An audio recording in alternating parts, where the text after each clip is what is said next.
And again, because all that sci-fi stuff was exploding in Hollywood, that all these effects guys were starting to do really good work. There wasn't anything you could concoct that an effects guy wouldn't say, oh, yeah, we can do that. We can do that. It was just a question of how much money you had. And Columbia stepped up. They had enough money to do what Ivan wanted to do. Yeah. Marshmallow Man, sure, no problem, Marshmallow Man. Build the miniatures, do this, do whatever you have to do. Now it would be completely done differently again. I mean, a year later, I shot Little Shop of Horrors with a physical plant. Yes. That wouldn't be done today like that. The whole thing would be... And it wouldn't look as good today. I don't know. It wouldn't. It would not look as good today. Like Audrey II looked...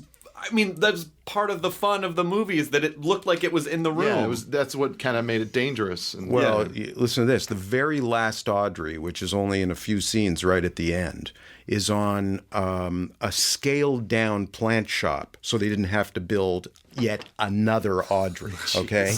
So the 14-foot plant will look to be a 16 or 18-foot plant. So it was one more plant shop we built.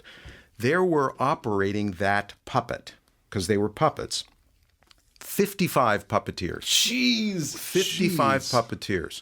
On the Feed Me, on the 4-foot plant, which I do that song Feed Me with, there were, I can't remember the number of puppeteers, but there were 4 cables to the upper lip and 4 cables to the bottom lip.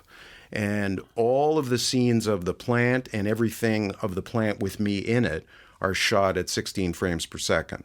So that, because they could not form the words fast enough. Oh, wow. So it was all, the lyrics were, the soundtrack was harmonized up so you could hear it properly, and the whole thing was shot slowly, and we just moved slowly, and then when they ran it back, it was up to speed.